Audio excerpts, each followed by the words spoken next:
Assalomu alaykum hammaga. Ismim Davron.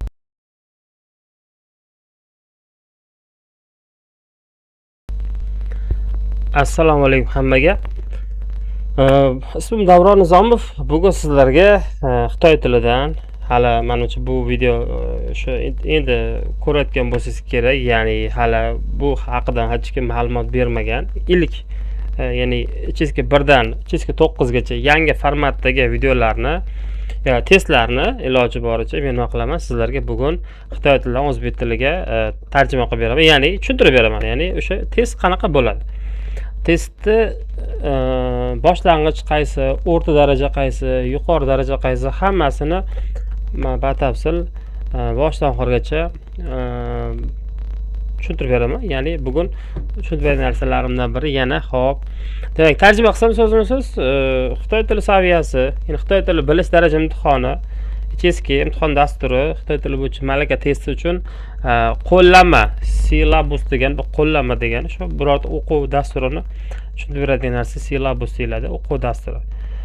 Xo'p, pastga tushamiz. Kitob 2025-yil 11-oyda chiqqan va 2026-yil, ya'ni 7-iyulda, hozir mana bugundan boshlab 2026 bugundan boshlab joriy qilinadi, ya'ni kuchga kiradi. Mana bugundan boshlab 1-iyul.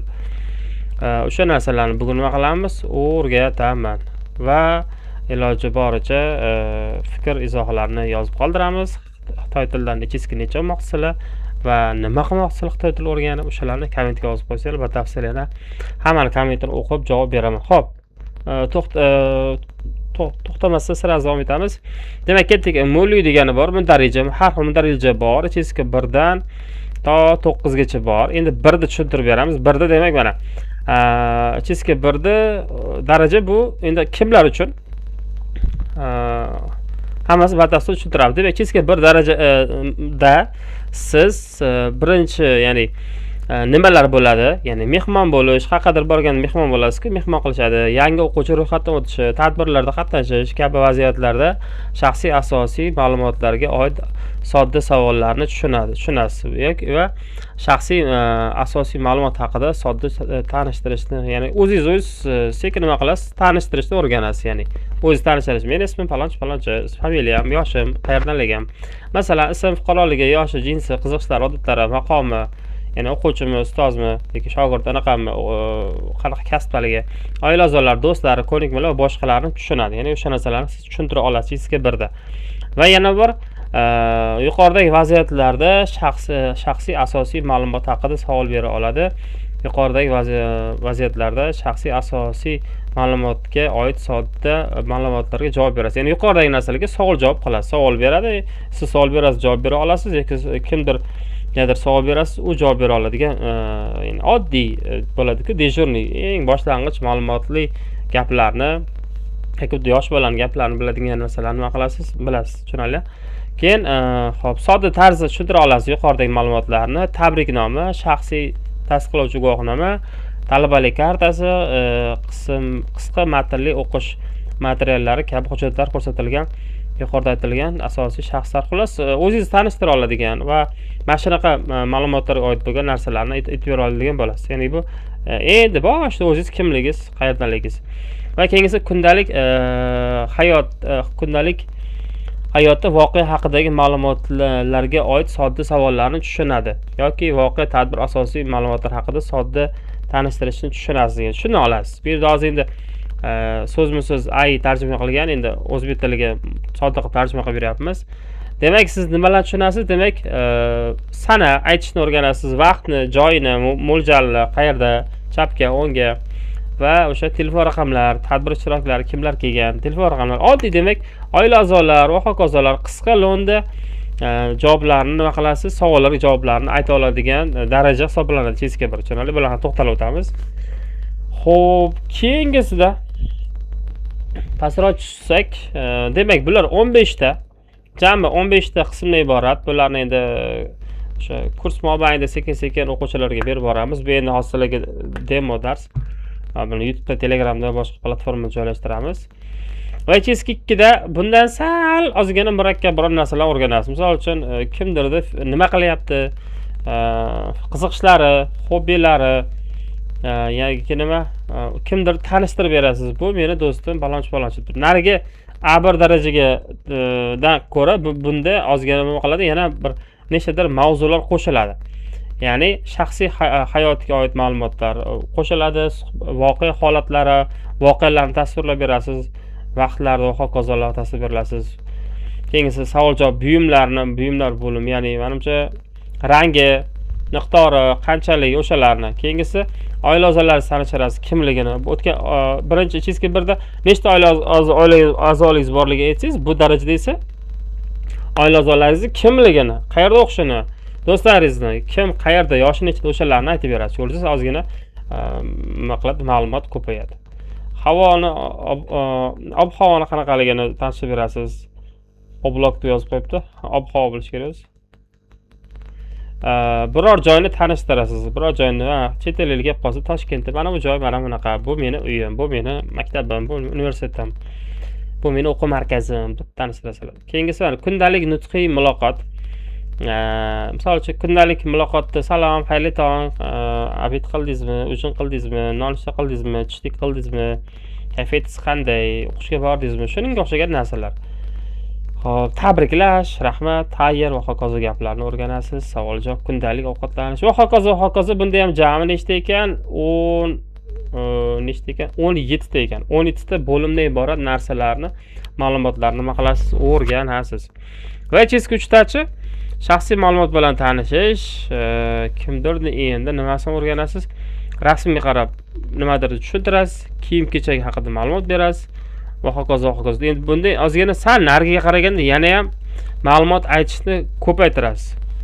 Va keyin muloqot qilish, kundalik ishlarni hal qilasiz. Muloqotdagi dejurni gaplarni ham yana ko'proq. Telefon raqamingizni, bugun bankka boraman, keyin bunaqa qilaman. HSK 1 da bittalik gap bo'lsa, HSK 2 da ikkitalik gap deylik, HSK 3 da 3 ta 4 talik gap. Ya'ni siz gapingizga gap qo'shib ketaverasiz. Tushunarli bo'ldi? Shuna qilib turib, so'z boyligingiz ham ko'payadi, mavzular ham kengayadi. Kundalik muloqotda uzr, minnatdorman, his-tuyg'u va hokazo, to'ydagi gaplar, ishxonadagi gaplar, yo'ldagi gaplar, ovqatlanishda gaplar, shu narsalarni HSK 3 da o'rgatadi. Va hokazo. Bo'sh vaqtimda nima qilaman? Uy-joy holat haqida gapirish. Uyim bor, uyim kichkina, uyim katta. Shunga o'xshagan narsalar. Xolos, bu jami nechta ekan? Hozir ko'raylikchi. Jami 22 ta ekan. 22 ta banddan iborat, 22 ta turli xil bo'lgan nima qilasiz? Mavzularga oid bo'lgan mavzular, temalarni xulos tushunishingiz kerak va savollarga javob berasiz. Xulos 22 xil mavzu, urf-odat va hokazo. Bizga endi urf-odat nima kerak emas. Keyin HSK 4 da endi HSK 4 bu B2 daraja hisoblanadi. HSK 3 B1 bu B2 daraja hisoblanadi. B2 daraja bilan siz O'zbekistonni birorta institutga kirmoqchi bo'lsangiz 93 ballingiz yes degan. Tushunarli? Bunda ham xuddi shunaqa muayyan shaxs haqida gapirasiz, batafsil. Bu endi sal ozgina jiddiy daraja. Buni iloji boricha nima qilasiz? Hozir endi yuzaki hozir ma'lumot berib o'tib ketyapman. Yana biror darsni batafsil o'tida tushuntiramiz. Endi bu kursimizdagi ma'lumotlarni aytib o'tib ketyapman. O'zi alohida dars ichida bular alohida ko'rib o'tib ketamiz. Chunki nimaga? Siz istalgan mavzuni, darajani boshlashdan oldin, ya'ni misol uchun olaylik, IELTS boshlashdan oldin yoki yapon tili, nippon qaysi boshlashdan oldin o'sha tilni nimalar mavzular tushadi, nima so'zlar tushadi, nima grammatika tushadi, o'zi oldindan beriladi. O'shalarni biz hozir ko'rib chiqyapmiz. Tushunarli? Xo'p, demak, HSK haqida nima ekan? HSK degan narsa bu faqat test tizimi emas, siz o'sha hayotdagi gaplashadigan muloqotli dejurni gaplarni nima qilasiz? O'rganasiz. Bu faqat qog'ozdagi test emas, buni o'rganish kerak. HSK bas oddiy shunchaki umumiy o'tgan taqdirimda ham baribir shulardan biz ham olib nima qilamiz? O'quvchilarga o'rgatamiz. Xo'p. Kitob endi yordamchi vosita. Endi bu test uchun, Xitoyda o'qish uchun, qaqadir ishga kirish uchun, oylik olish uchun baribir siz sertifikatingiz kerak. To'g'ri, muloqot qilish ham kerak deyshadi ko'pchilik, lekin iloji boricha test bilan muloqot qilishni birga olib ketsa yana ham yaxshi bo'ladi. Chunki sizni o'rgangan bilimlaringizni isboti qani desa, mana miyamda demaysiz, to'g'rimi? O'shani qog'ozda ko'rsatasiz. Baraka topib, qani sertifikatingiz? Mana sertifikatim bor. Xitoyda o'qiganman desa, qani diploming? Mani diplomim. Qani sertifikatim? Mani sertifikatim. Sertifikatim yo'q, lekin razgorim zo'r desangiz, unda ham ish topsa bo'ladi. Farqi yo'q. Endi qaraysizda. Kimgadir sertifikat muhim, kimgadir esa faqat gaplashish, muloqot muhim. Hop, to'rda ham nechta qismlar bor ekan, ko'rsak. Muncha ko'p, voy bu 24 ta bo'lib ketdi, 30 ta bo'lib ketdi. 30 ta ekan. Ichki to'rda 30 ta mavzular bo'lar ekan. Turli xil o'sha mavzulardagi so'zlarni o'rganasiz. Tushunarli? Bunda ham odob, an'analar, mashhur joylar haqida yodgorliklar, umumiy maqollar, mashhur iqtiboslar, u bu yo'q endi maqollar bo'lib ketadi. Xorijiy hikoyalar, ertak va hokazolar davom etadi. Ya'ni ichki 5 ta, oldingi ichki 5 ta to'rga o'tkazib qo'yishibdi. Va ichki 5 ga keldik. Men endi hozirgi darajam o'zi ichki 5. Bir yana takrorlab olishim kerak, chunki o'rgatur kitoblarni ham tarjima qilganman, lekin hozir ichki 5 yaqinda dekabrda bo'ladigan imtihoni, dekabrgacha eski tizimida bo'ladi. Chunki yangi ichki chiqqan bilan bugundan joriy qilgan bilan bugundan shunchaki chiqdi. Menimcha 6 oy ichida, ya'ni yanvardan boshlab, balki xudo xohlasa, balki yanvardan boshlab testlar joriy qilish mumkin. Lekin hozirda mana test bugun chiqqan taqdirda ham Xitoyda test bo'lishi mumkin, lekin topshiruvchilar kam bo'ladi, chunki bu kitobni hali hech kim tugatmagan. Tushunarli? Shuning uchun xotir olmasa, eski tizimi bo'yicha mabodo testlar bo'ladi deb turib, qaysi Renesansda yoki madaniyat markazi va hokazo Samarqanddagi joylarda mabodo xabar berishsa, demak eski tizimida bo'ladi, yangi tizimida bo'lmaydi. Chunki faqat ichki 1 dan 3 gacha kitob bor. 4, 5, 6, 7, 8, 9 hali chiqmagan. Shu hisobiga vahima qilmasdan eski tizimi bo'yicha ham test topshirsanglar bo'ladi dekabrgacha, xudo xohlasa. 5 ta endi 5 juda katta narsa. Muloqot qilish, kundalik ishlarni ko'rib chiqish. Endi bu biznes va hokazo juda ham seriozli temalar, yo'l harakatdagi bir narsalar, sayohat va hokazo. Ichki 5 dan boshlab tepasi asosan siz biznes Xitoy tilini ko'proq o'rganasiz. 4 dan boshlab bu, lekin asosan 5 dan Xitoy tilini, biznes xitoychani o'rganasiz. Shuning uchun iloji boricha menga Xitoy tilida hieroglif kerak emas, grammatika kerak emas deganlarga siz ichki o'qisangiz ham, boshqa kitob o'qisangiz ham baribir kitobda o'qiysiz. Ustoz miyasidan olib borayotgan taqdirda ham ustozi material tugab qoladi. Shuning uchun iloji boricha kitobdan o'rgansa bir aniq bitta nima bo'ladi, to'g'ri yo'nalish bo'ladi. Faqat o'shani sartrovka qilib, mana bu so'zni, fe'llarni alohida, sifatlarni alohida qilib turib o'rgatsa ustoz, yana ozgina o'zi ishlasa, o'quvchi ham tushunadi. O'quvchi nima o'rganganini tushunish kerak. Hurmatli o'qituvchilar, bo'lajak lavozimlar, kimgadir nimadir o'rgatmoqchi bo'lsangiz, avval o'sha narsani ko'rib, o'quvchi tushundimi yo'qmi bir tekshirib oling. Shunchaki nomiga dars o'tib ketish kerak emas.